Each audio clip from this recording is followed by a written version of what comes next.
Sumo Kaboom, where we talk about all things sumo. Yes, and we're going to go back and talk about this last Basho, July, Nagoya, 2025, days 11 through 15. So how the Basho ended. We are assuming that you watched the Basho and that you already know who won. So we're not going to be breaking down all of the wonderful sumo that happened, but we're just going to talk about various storylines that we loved and what really just jumped out across the screen for us. Just highlight a few things here and there because it was a great, very surprising Basho, and I hope you enjoyed it as much as we did. I loved it. I always do. I mean, when am I going to tell you that, like, I just really hated a Basho? Right? Yeah, it just is not going to happen. But before we get into that, we have some bingo winners. Yeah. So if you've never played bingo with us, we do it every Basho. It's completely free. You get yourself a bingo card. And the first two people that bingo, Kachikoshi and Makikoshi, we ask for a little bio from them. Yeah, we like to know how they got into sumo and sumo bingo. Yeah, and we send them prizes, all that kind of good stuff. Thank you, Big Sumo Fan and Cheeky Sumo and Buddha the Bard, who are our sponsors. But I want to tell you a little bit about Paula, who won our Kachikoshi bingo, the very first bingo that came in this tournament. Yeah, and earlier, a day earlier than everybody else. And we had a lot of Kachikoshis. Hosting a bingo game every Basho is always very interesting because the bingo results vary each Basho Most game. of the time, it's just like all Makikoshis. Yeah, and this time it was all Kachikoshis. Yeah, and then very few double bingos. And we had all of our cards were gone. For the first time ever, all 500 cards were out. Were out and being played. So sorry if you did not get a card. You got to jump in and get your card earlier. That's right. And you could do that by signing up on our newsletter because the newsletter people always get the link before I post it onto socials. So that's your hot tip how to get one quicker and secure that bingo card for next time. Anyway, all that is to say is a very interesting game this time. And let me tell you about our big winner, Paula. Paula wrote in and she said, I first learned about sumo sometime around 2017 when my brother started talking about it and walked me through how the tournaments work. I happened to be in Kyoto in October 2018 and was lucky enough to attend an exhibition event. Oh, man. I wasn't following sumo closely yet. So from my seat in the upper balcony, everyone kind of looked the same in their white practice mowashis. Wow, how cool. So at one point, I found myself in a line in the arena hallway, not even sure what it was for, but everyone else seemed excited, so I figured it must be worth it. And that is exactly what it's like when you go to the Kokukikan. You see these long lines and everybody's thrilled and you're just like, I'm getting in it. I don't know what it's for, but it's going to be great. It turned out to be the line to take a picture with a rikishi. Later, back in my seat, checked the program to realize I had just gotten my picture taken with Chiyotairu, Mr. Sideburns. Wow. Whom my mom affectionately dubbed Little Mermaid for reasons still unclear. Why would he be Little Mermaid? I don't know, but you know what? To each their own. But Paula's mom, you'll have to let us know. Since all the rikishi were a bit of a blur at the time, the highlight of the day ended up being the comedy routine. I went to learn about the ancient tradition and left remembering the slapstick. Okay, if you don't know what that is, they always do a comedy routine to teach people what sort of moves are legal and not legal. It's like a whole funny like set that they do. And there's two guys that are dedicated to it and they do it before, I think every day on tour. It's like how they get the crowd going. Yeah. And it's how they get somebody like Paula, who is new to sumo, to really understand it. Because you don't need to understand the language in order to get what they're doing. Right. And I think it's awesome that she went home remembering that. That's so cool. She continues, these days, my dad and my brother watch too, and we compare bingo cards each tournament. I like that sumo has such deep traditions, but also doesn't demand too much with only 6 tournaments per year. It's unique, which makes for a great conversation starter. Agreed. And over time, I've come to appreciate it more and more. I'm rooting for Kirishima, and I like saying Wakatakakage because it's just fun. Agreed. I also think it's wild that there are 3 sets of brothers competing in the top division right now. Yes. I'd love to see sumo in person again, especially now that I actually know who the active rikishi are and would be able to tell them apart from afar. There's so much meaning packed into each detail. It deserves to be witnessed in person. Yay. Yeah, that's a great overview of, how you get involved in sumo and really sucked into this amazing sport. So, Paula, in St. Louis, we are going to get a prize package out to you by email and also by snail mail very, very soon. That's right. Congratulations. Congrats, Paula. Let's move on to our Makikoshi winner. And here's a little bio for Pedro. I got interested in sumo sometime in 2018 after seeing an NHK broadcast about it just by chance. Already being a Japanophile, it was just a matter of time, I guess. That was the end of the Yokozuna Hakuho, his domination era. And the combination of Japanese cultural rituals and physical prowess is what attracted me to the sport. Me too. Me too. Despite that, I tend to favor Western rikishi, and I admire their determination to immerse themselves so thoroughly in a completely different culture in order to achieve their goals. Yeah, that's really cool. It started with Tochinoshin, Kaisei, and Aoyama, and continues with Ionishiki, Roga, and Shishi, who I particularly thank for my Makikoshi bingo this time. Well done, Well Shishi. done, Shishi. He aced that one. I will end this with a shameless plug for my podcast. He has a podcast. Cool. It's called Obsesión por el Cielo, Obsession for the Skies. It is a weekly podcast in Spanish adapted from a radio show that I have produced since 2010 about astronomy and space exploration. Oh, cool. Yes, I am a science geek. There is even an asteroid named after me. What? 31648 31648 Pedrosada. Oh, that's so cool. Look to the skies and see Pedrosada. Oh, I wish I spoke Spanish because I would listen to that podcast. That is right up my alley. Yeah, well, you could, if it's on YouTube, you could maybe have it translated with yeah, if it's on YouTube. Okay, Yeah. I'm going to look for it on YouTube. Yeah, but I don't know if it's on YouTube. But I don't know either, but we're assume going to it's find out, wherever you Pedro. find podcasts. But if not, then we just learn Spanish. There we go. I mean, I did in high school, and I'd say I'm not skilled at all. But I could tell you that my name one year was Esperanza, and the next year was Pepita, because we had names. That was like our name in class. Yeah, and you got to change it? Yeah, each year you got to change it. And I was like, one year was Pepita, and I was like, I don't really like that. I'm not feeling that. I'm not feeling the and Pepita. then the next year I was Esperanza, which is, I believe, hope. Okay, you like that? I felt more like a hope. I see. Than a Pepita, which I think is just a pepper. Or like a seed, pepitas, isn't that anyway, food. Anyway, never mind.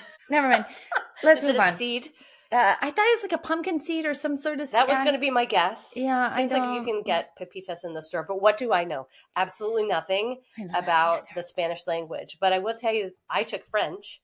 And you want to guess what my French name was in class? Emily. Oh, that's good. Emily. No, it was Emily. It was Chantal. Chantal. Isn't that hilarious? Because that's how all French people speak.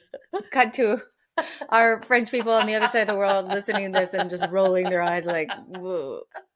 It felt like such a star when the teacher would call on me. She would say, "Oh, Chantal," and I would be like, "Oh, it is I. Oh my goodness, it is I, Chantal." I feel like a movie star, Chantal. That's so dumb, isn't it? Pepita, isn't it? Well, Pepita's real dumb.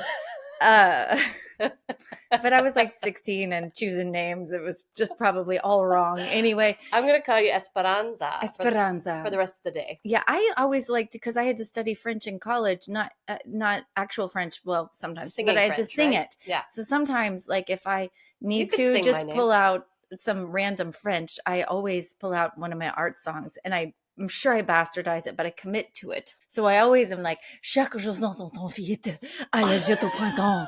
Marie a vu une fillette, à la jette au printemps. And, well done. But I do it like with like that dumb French, like you sound extra. like Edith Piaf. Well, maybe I missed my calling. I was supposed to maybe be so. Should we? A French chanson singer. I don't know. Okay, sorry. Back to sumo. Back to sumo. Let's talk Esperanza. Well, we also had a double bingo winner this time. Guess what? We were just talking about French things. So let me tell you a little bit about our double bingo winner because we had a few of those and we just thought let's highlight them too. And here's a little bit. Jimmy is Canadian, Francophile from Quebec, or Quebec. Fan for 2 years of sumo and really into it. Huge fan of Japan and culture, and what's more representative of Japanese culture than sumo? Hard agree. I already have been to 4 different basho in Fukuoka, Osaka, and Tokyo. I'm also planning to be there in November, January, and March. Yeah, I know it's Jimmy, intense. how are you doing this? Tell me how you're doing this because I want to be that person. Yeah. I want to go every year. Yeah. Well, let me tell you a little bit more about Jimmy. They have a sumo fantasy league. We started a sumo fantasy league with 3 of my friends back in 2023. And they wanted to have a recurring moment to see each other in the world where everything goes fast. We were looking for a sport that nobody knew.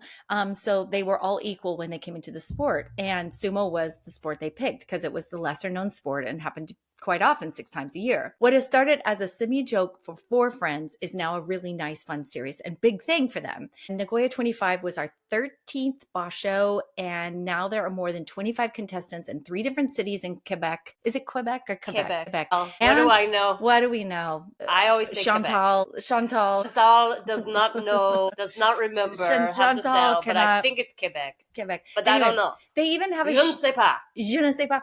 They have a Shimpan committee too, and they gather together at the end of every basho to listen to the last 3 days. And this is our 2nd anniversary today, in fact, and we will be with more than 30 with spouses and kids watching the end of the basho in a local restaurant. Wait, so this is like a local group of sumo fans that get together in Canada, in Quebec, and watch the sumo together. Yeah. And it's a fantasy league too? Yeah, I think they have contestants from 25 to 65 years old, really casual, and some other really intense competitors. And they have official logo, a champion trophy, 4 different AI generated songs about our league. Songs? What? Oh, and we might have to do that for Sumo Kaboom. I know. They have a small participation prize every basho. And they also give a lemon prize for, who has basically like the worst, maybe performance or so it looks like it's a competition. Yeah. Like it's a fantasy league. So yeah, now it's just become this huge thing. They go to a restaurant and they all compete. And now there's all these people that are probably into sumo, which started out with just 4 people. Oh, that's so cool. I like the way he signed it, Commissioner. Of the Sumo Sagane Fantasy League. We're just going to say everything like this. Sagane. If it's mildly French. Sagane Sumo Fantasy League. Sumo League. Okay, so the reason we do this is we like to highlight who our listeners are. So we have Paula, who was introduced to sumo live and remembers the comedy routine, and that got her hooked. We have Pedro, who runs this amazing podcast about the skies, who's a science nerd and loves sumo. And then we've got Sumo Fantasy Jimmy. Yeah, and then also we had a creative card that we're going to send some prizes to because we don't have the winner yet. We don't have the winner yet. We always like to see your creativity come out in your little stickers and your little drawings and things like that, because you don't always bingo, but you can always be creative, and we like to honor. Yes. It's like putting your artwork on a refrigerator. That's what we want to do with your bingo cards that may not have been winners, but they were winners in our hearts because they show effort and excellence in doodling. So that is for bingo. That's it. We will also have some raffle winners. Raffle winners coming soon, but we haven't drawn the names yet. No. We will soon. Probably by the time this comes out, we'll have our winners. We will have had our winners, but oh my gosh. We'll tell you. It's exciting. Super exciting. We cannot wait to give away this merch. Yeah. This is what's crazy is that I love sumo merch, but we have quite a bit of it and we've collected it ourselves and we have tagadas and things like that. So when we get merch and we have multiples of it, we love to give it away. Yeah. We do. Because what do you do with a whole, some of you are I know what to do with a whole house full of stuff, but we love to share it with you. So we are doing this raffle so that we can share some of this merch back with you all, stuff that we've collected, stuff that's been donated to us, stuff given to us. And if you're new to all of this and hadn't heard this, we have Ionishiki signed trading cards and a fan that's also signed by him. So it's just like an Ionishiki prize package. And I think we can probably all say at this point, Ionishiki is a total badass and he crushed this tournament. So I like Murray's new nickname that he gave Aonishiki, which is the excitement machine. he He is. delivered. Oh my God. And we're going to talk more about that. Should we jump into the sumo?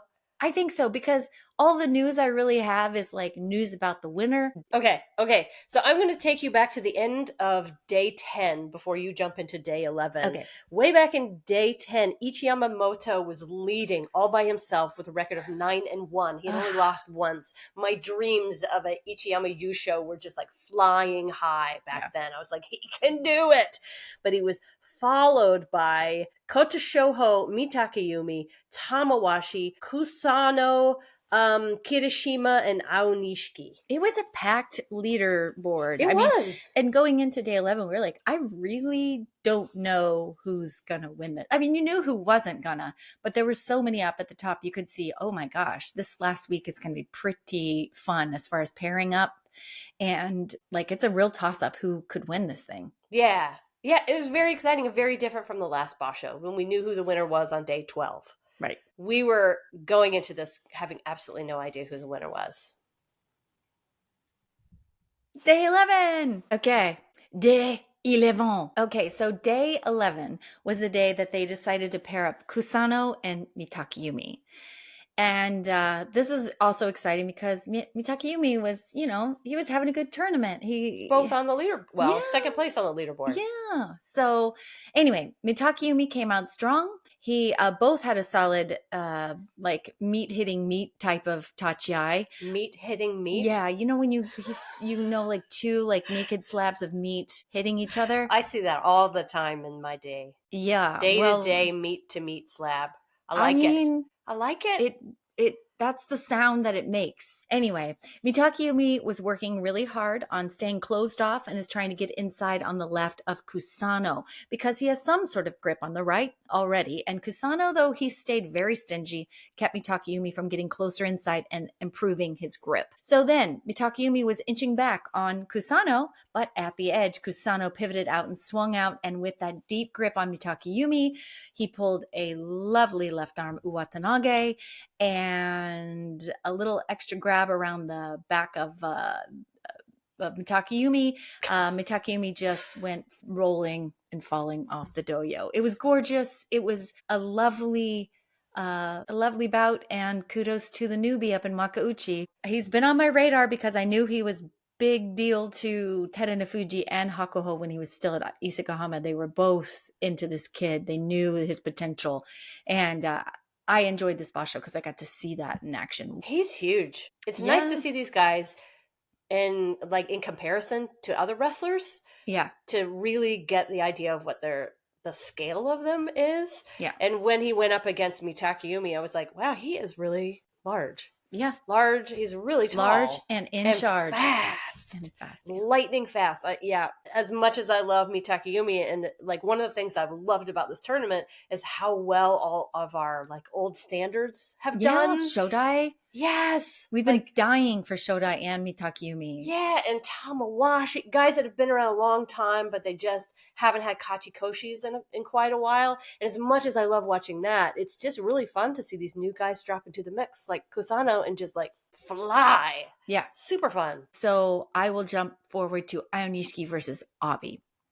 Aonishiki stayed low and almost breaks the balance of Abi up top, but Abi stays upright. But that created a pattern of disruption that Aonishiki took advantage of. He doesn't know when this kid is going to try to knock him off balance, which if you had watched any sort of tapes, you would have been like, well, if I'm going up against this kid tomorrow, chances are I can't really trust him down below.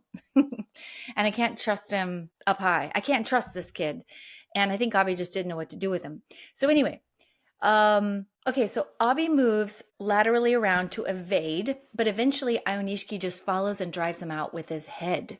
Aonishiki basically just slaps and stays in close and blunts Abi's long arm jab, so Abi is just left evading and running out of room. But also another element of pressure that was introduced, which was Aonishiki just reaching out for the back of Abi's leg as Abi tries to shift away. That panic probably helps defeat somebody because they just never know if this kid's going to cut cut the legs out from under him. So I thought that was really kind of smart. The way he uses his hands to kind of deflect attention. You just never know what's going to come out of him. Like an Ionishiki. Uh-huh. Yeah. Takayasu versus Ichiyamamoto.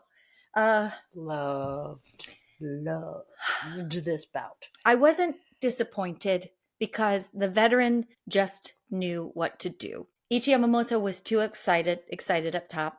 And Ichi and Taka had a really good, strong tachi, both of them.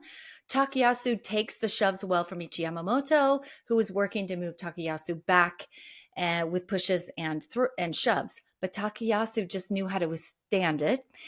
He smacked Ichiyamamoto's arms out of the way, gave a little Tsubari attack, then pivoted to the side, quickly grabbed onto Ichi's belt with his right hand, completed his turn to set up at the edge, and deposited Ichiyamamoto out of the circle with a lovely shitatanage throw with his right hand belt grip on Ichiyamamoto.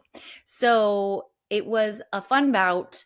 Ichiyamamoto did not win this one, but my fave of all time did, so I wasn't mad about that. But I was bummed because it was Ichiyamamoto, and I had been like pulling for him to win this thing. Yeah, because it meant that he lost that one bout lead of his. But on the other side, that was Takayasu's Kachikoshi. Yeah. He got Kachikoshi on that day. And for him to get, okay, so we all know he stayed at Komusubi with a losing record. And there's a lot of people who are like, that should not have happened. But here he is, still in Komusubi. This time he gets a Kachikoshi. And it's exciting because I'm not sure what they're going to do in Sanyaku for the next Banzuke, but if you get your Kachikoshi at Komusubi, you would traditionally move up. Right. I don't know if we're going to have room for him. I don't know if they're going to make room for him, but it's just exciting. Here he is racking up the wins that he needs to go up to Sekiwake next time. So that's thrilling for Takayasu, I think. Yes, my first love. And the last bout was Hakuoho versus Wakataka Kage.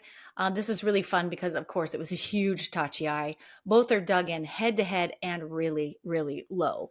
Hakuoho is all attack. Wakataka Kage is all retreat and evade. So Wakataka Kage gets an inside shallow grip on Hakuoho and lightning fast sets up for a throw at the edge. Hakuoho stays grounded but is still off center. Wakataka Kage then pivots towards the inside of the ring, gets the double inside grip on Hakuoho and shoves him out.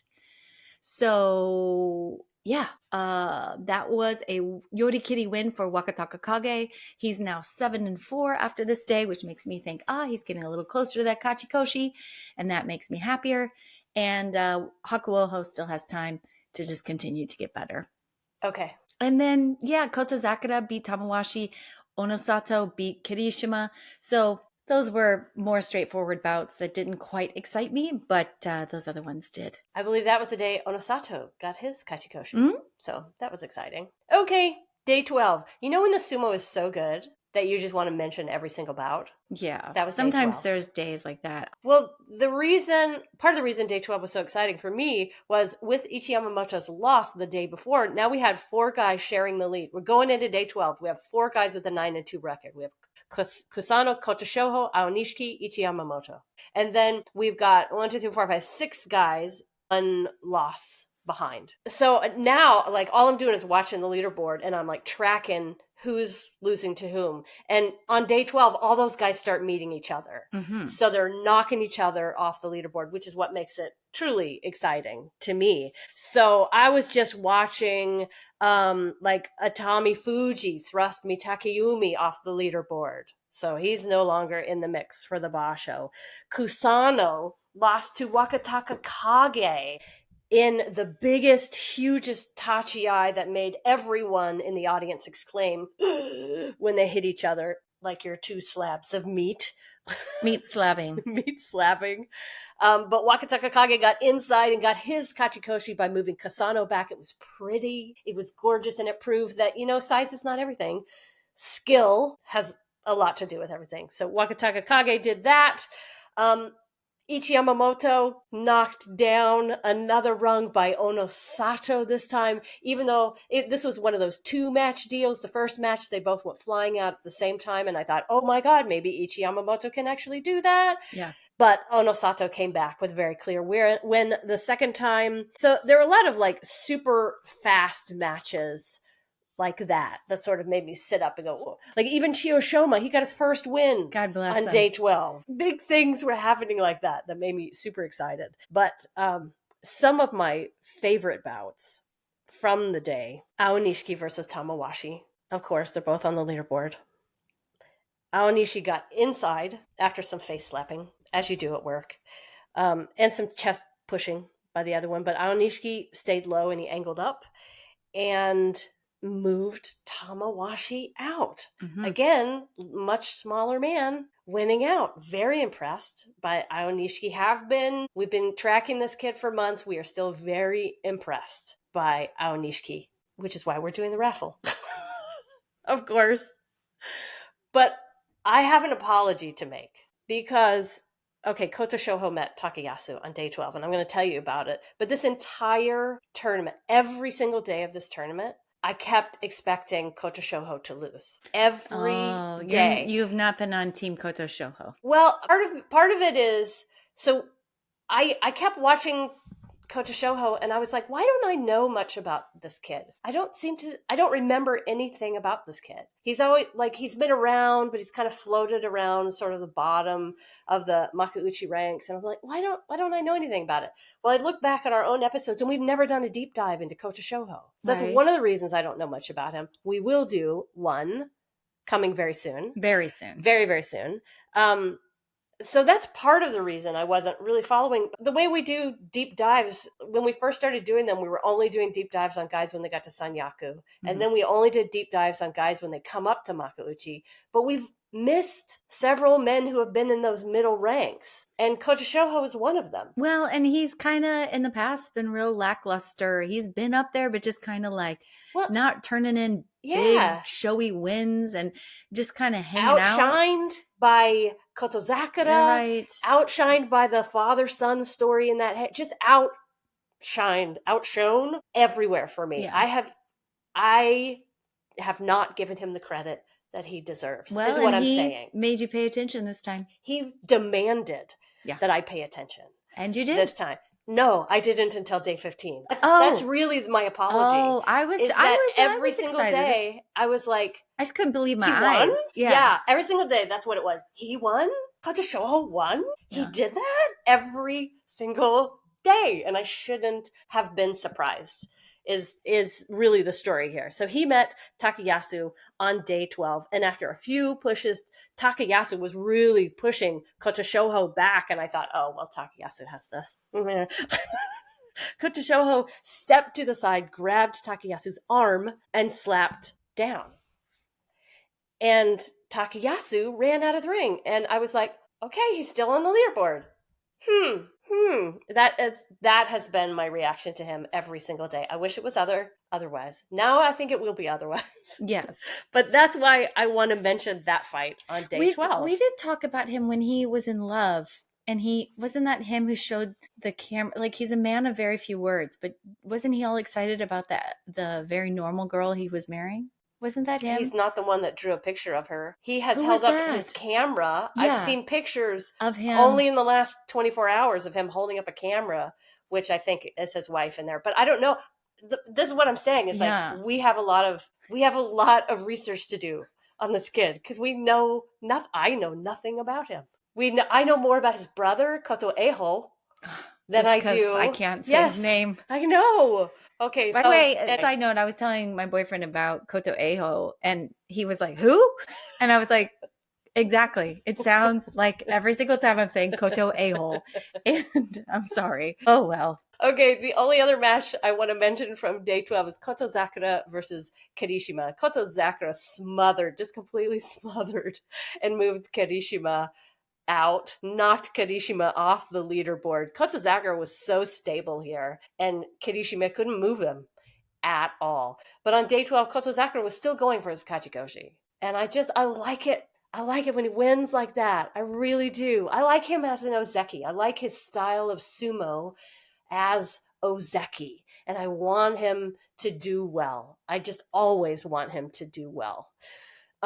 So that's it. At the end of day 12, we had two guys at the lead, tied, Aonishiki and Koto Shoho. So you can imagine who I'm cheering for since I'm expecting Koto Shoho to lose every single day. And then followed by, with 9-3 record, Onosato, Ichiyamamoto, Tamifuji, and Kusano. So that takes us into day 13. Day 13. This is the day where everyone is injured and didn't show up for work. We have Tobizaru, who had the elbow joint subjugation and needs a month of rest. So he had that injury from the day before. Takeda Fuji, also Fusen because of his bicep. And hopefully he's in surgery right now because he kept, fighting on a very injured arm. I think Ura went out the day before and I didn't mention it. Yeah, his knee. Do you know anything about that? No, there was nothing. Knee, hip? No, I don't know. I could look, but I'm just too lazy. Okay, we'll find out more in the future. Yeah. Let's talk though. There were quite a few bouts this day. Let me go to Aonishiki versus Ichiyamamoto. Yeah. This kid, Ichiyamamoto, is all Tsupari attack, and I can say that he let it all out on Aonishiki. Aonishiki, though, just stayed low. And during that Tsupari, he just decided to muster his own strength to do his own Tsupari attack back on Ichiyamamoto and eventually ran him out of the ring. So good. So good. So good. So he looked like a total pro. Kirishima versus Kusano. This was a really nice match. Let me go back. They had a great, fast, and powerful tachi. Kusano is looking for the belt, but Kirishima does a huge shoulder lift up on Kusano a bit and continues his attack and rush him back and towards the edge. But Kusano refocuses and gets centered and pulls on Kirishima's back of the head. It didn't really work. So then they do a super quick thrusting sequence, then they lock up. And then they both get it like a grip, but then Kusano and his long arms get a deep grip on Kirishima's belt. Both sides this time. Kusano shuffles around to the center of the doyo, both with double grips at this point, and they're both thinking about what can they do next because they both have a double deep grip. Yep, double deep grip. Then Kusano goes on the attack, pulls Kirishima up and inwards to his chest, and then wraps up Kirishima's leg with his, I believe, Sotogake, and they tumble to the dirt, and it was a beautiful win for Kusano. I couldn't believe it. Maegashira 14 beating a Sekewaki. Yeah, but he's got mad skills. Man, does he ever. I mean, to do a leg trip on Kirishima, the man of the leg trips, pretty good. Yep. Pretty good to do the leg trip on a Mongolian wrestler. Right. And Kirishima had no answer for that. Okay. Koto Shoho versus Onosato. Woo! Up top, Koto Shoho had the better tachi and worked to immediately go inside on Onosato. He did get in immediately, and that made Onosato very nervous. Onosato tries to smother chest to chest and pull up on Koto Shoho, rush him out, but Koto Shoho has the left outside grip on Onosato and backs up with that momentum to pull a throw on Onosato with a little leg lift from his left foot and Onosato's right leg to usher a throw at the edge. It works. Not as dynamic of a throw per se, but it got Onosato stumbling forward, and Koto Shoho could then finish him off with a shove and a heave-ho to the belt. It was a painful end for Onosato. He still has a winning record, but it sucks that he's been under so much pressure this tournament and giving away another Kimboshi. Onosato shows all of that pressure on his face afterwards, and he is so mad at himself. I do appreciate, he lets us see, like he knows he's rather stoic, but he knows when he's crapped the bed. He knows when he's crapped the bed. Yeah. Well, I mean, he's a Yokozuna, and he's just been beaten by a Maegashira 15. That is, and I believe that was his fourth Kimboshi. So he has now set a record. The Yokozuna has set a record now, but not the kind that you want, which is giving away the most Kimboshi. This is an expensive tournament. Expensive tournament for the JSA. But Koto Shoho is now the lowest ranked wrestler to ever get a Kimboshi. And I just wrote, I cannot believe this, which shows you my confidence in Koto Shoho. I didn't think this was possible. I really did not think Yeah. this was possible. Yeah. And this was probably the moment where I should have gone, okay, he's going to take this basho. He's going to take this basho. I know. We all were just like, Incredible. what happened? What, Oh, okay. what the heck just happened? I think he was everyone's. Unless you're a hardcore Kota Shoho fan, how's this shaping up like this? I It's don't a know. bit like the Tokushoryu basho. Yeah, but oh man, I love the Tokushoryu basho. I know. Oh my gosh. So is that it for day 13? Yeah. Okay, so what that meant was at the end of the day, we had still 2 guys tied for the lead, Aonishiki, Kota Shoho, and now 2 guys trailing, Kusano and Atami Fuji. No one in Sanyaku. Nope. Not a person. All of them would be first-time yusho winners. Mm-hmm. All of them, it would be their first time holding the trophy. Mm-hmm. I was so excited by this. You? Yeah. Yeah. Yeah. Yeah. Okay, day 14. I'm going to talk about 4 bouts. One of them real fast. Kotozakura versus Hiradaumi. Kotozakura threw the most gorgeous suinage against Hiradaumi, silencing all of his haters because that was his kachikoshi. Hiradumi? No, Kotozakura got his kachikoshi by beating Hiradaumi on day 14. Yes. And finally, people would shut up. Finally. Yes. Because, if you're an Ozeki and you cannot get that kachikoshi, you're just like the epitome of evil in the sumo world. They just are like, get out of there, leave. Right. They really like to pile on. The Ozekis and the Yokozunas that do not win. So I was thrilled. Yeah, Hirada-Umi's also, though, had a rough tournament. So they were like, let's throw him a bone. Throw him a bone. Throw him a bone. Okay, so here's the 3 bouts. Worth noting on day 14. Also, Ura daijoubu desu ka? Yeah, you read that on my notes. Mm-hmm. Yeah. Is he okay? Yeah. Is baby Ura okay? We don't know. Yeah. Went out on day 14. Okay, Aonishiki versus Kusano, a first-time meeting against 2 very different style of sumo rikishis. Aonishiki looked tiny in comparison to Kusano, and it made me go, ooh, this is a big matchup. Kusano, man, he ate his Wheaties in the morning. He just leapt in, huge leap in, and he did not let Aonishiki take control of this match at all. Aonishiki did stay low. He got a hold of Kusano's belt, but Kusano got a hold of Aonishiki's belt. And man, seeming much bigger, Kusano just spun. He spun, and as he did, Aonishiki, it's kind of like he stepped out of the ring mid-spin. Yeah. Kusano went ahead and threw a throw anyway, but Aonishiki was already out of the ring. He had already stepped out. Yeah, it seemed like, he's really good, but you have to understand also, Aonishiki may have lost his ring sense. That'll be better in the future for sure. Well, I was disappointed by this result. I was kind of heartbroken. Yeah, because I really wanted him to win. I did too. Aonishiki has such stability. He's taken everybody by surprise too. Yeah, and that's really fun to watch. Yeah.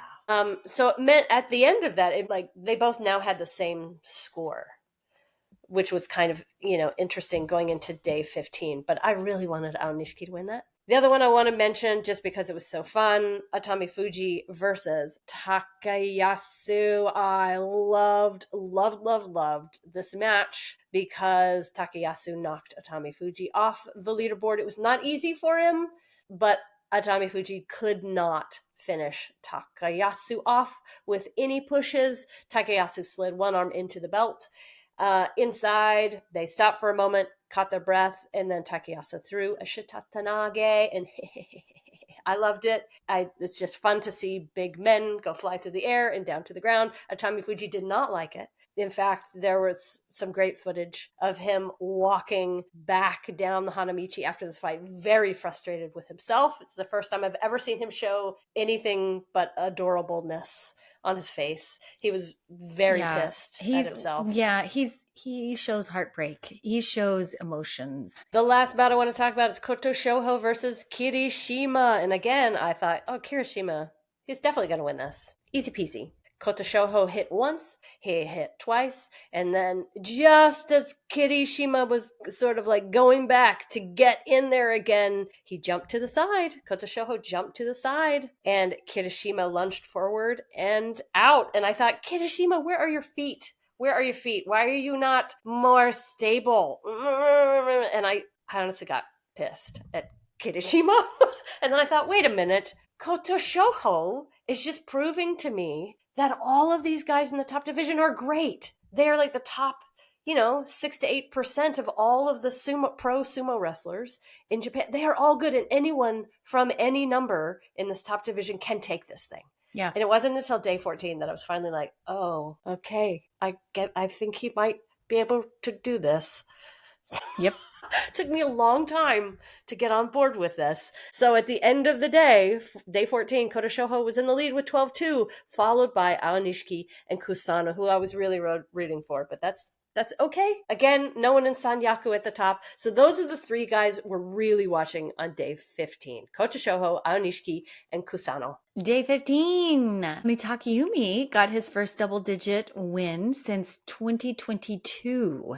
So yeah, that's what I mean. Yeah. That was pretty exciting. Fujinokawa over Ichiyamamoto. It was a Hatakikomi slapdown, which meant that was a special prize for Fujinokawa on his debut into Makauchi. Amazing. And he got a double-digit win. So, I mean, he moved so fast and just withstood the pummeling of Ichiyamamoto. And he moved all around the dojo and retreated. It was a really beautiful play. And I like to see that guy because he's one who's going to throw himself headfirst into anything. And that's always fun to watch. Yeah. Kotoshoho versus Aonishiki. It all comes down to this match. This is the match. If Kotoshoho wins, he goes home with the trophy. And then if he loses, we get a playoff. So Kotoshoho goes inside at the tachiai. Aonishiki was lower. Kotoshoho lifts up on Aonishiki's chest and quickly steps back and pulls downward on Aonishiki to end it all. Aonishiki falls into the dirt. Kotoshoho did very well, was quick, and I think his prior experience in this moment may have been what helped him. When we heard the interviews this week from Aonishiki and from Kotoshoho, Aonishiki felt like the whole 15 days was stressful.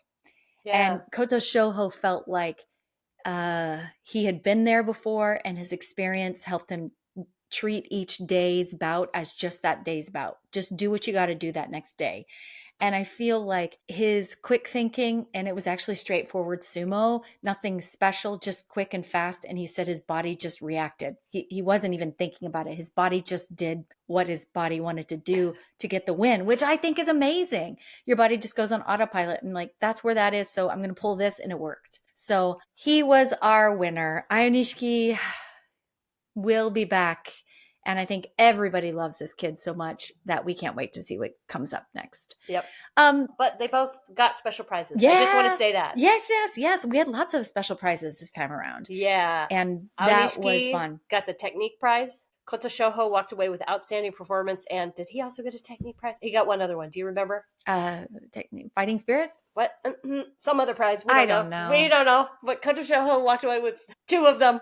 Yes. Aonishiki did get the technique prize, which is oftentimes the one that people are like, "That's if I'm going to get a special prize, that's the one I want." Because they don't always give it, right? Well, they don't always give all of them. Right. Sometimes they're like, none of you boys deserve any of that. There was no technique happening. No, none of that. We're mad at you. Okay. I would like to mention, though, Takayasu's complete pummeling of the new kid, Kusano. So it was just a Tsupari attack beyond anything you'd ever seen.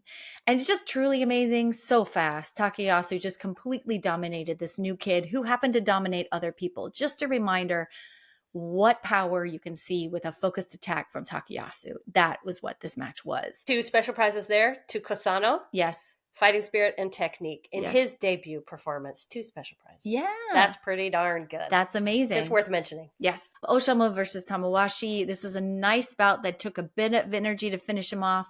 But I think Tamawashi just had a great time. Yeah. I mentioned this because he loves what he does for a living. He may be 40 and people may doubt him and they always call him the old man. And he's just like, I'm happy to show up at work and just pummel some young kid and then take my money and go home to my girls and make my baked goods. And I love Tomowashi. He's had a good tournament. He's just happy to be there. Outstanding Performance Award for beating the Yokozuna, I would imagine. And when you see the guys that get it, you're like, young guy twice their age. Yeah. Another guy. Did you see the picture of him taking selfies when they're all standing in a line with their trophies? No. And Tomowashi is out front with he's got a camera and he's like taking a photo back of him and all the guys with their special trophies. I love it. Yeah. What's not to love about that guy? Yeah. I love him. Wakataka Kage had a plan up against Kirishima. It worked. It was just he sort of turns Kirishima sideways at the tachi, and with quickness that he only has, he shoves Kirishima back and out. So that was a nice game plan that worked for Wakataka Kage. And then our final match was... Can I say one more thing? Sorry. Of course. I keep interrupting you. I'm sorry. That's okay. Interrupt away. But I just want to say that was his 10th win in this tournament, correct? Yeah. Which gets him on his road to Ozeki. Yeah, so he had 12 last time. 12 and then 10. So now all he needs is 10 in the next tournament for him to go up to Ozeki. And I just think that's worth mentioning because we all want Wakataka Kage to become Ozeki. Wouldn't that be amazing after his injury and his climb back up? Yeah. We all want to see him go there. So next Basho, just be cheering for him to get 10 wins and we'll get Wakataka Kage the Ozeki. Yes. And then final match, it was Kotozakura versus Onosato. It was an easy wrap up, couple of thrusts, grab of the belt inside on the right, puts the pressure on and shuffles away, and Kotozakura gets inched out and over the bales by Onosato. So bit of a letdown match, I thought. But you know what? He still ended the tournament 11-4, which ain't bad. He happened to give those 4 away to very low-ranked dudes. He set a record. He set a record. I think most Yokozunas for their debut they can really struggle. And he struggled, but he didn't do horrible except for all those kimboshi. You know what it did? What? Is it took the pressure off Hoshoryu for dropping out. Yeah. I think suddenly people were like, I won't hate on Hoshoryu so much. Right. I'll hate on Onosato. Right. Because we know there's a whole bunch of people who watch sumo and just love to hate on them. Yeah, but they're dealing with a crazy amount of pressure for young kids to always get a 12-3, 13-2. That's what's expected of a Yokozuna. And, you know, the Ozekis feel the pressure. They're supposed to get 10 wins every time. You know, there's a lot of pressure for these young kids to deliver, but they're going up against other guys who are trying for the same thing. And it's got to just weigh on you. So I'm still glad he had it was good enough for me. I'm happy for Onosato and his debut as a Yokozuna. And I just hope that next tournament, they are a little bit more keen on not giving away so many kimboshi, both of them. You know what I'm thrilled about for Onosato is that he still appears very healthy. Yeah. Yeah. It's knock on wood. Great. Yeah. Knock on wood. Yeah, he still just seems to be in fine form. Yeah. You know, he's not impenetrable. We've talked about that. There's some ways to take him down, but he's in great physical form and he's so young. So I think we got years ahead of us of Onosato, if not domination, then just good, solid leadership. And I'm very excited about that. Yeah. So that is it for this week, a wrap up of Nagoya Basho 2025. And we will be back at you next week with something very exciting. And until then, I am Leslie. I'm Laurie. See you later. Bye. Bye.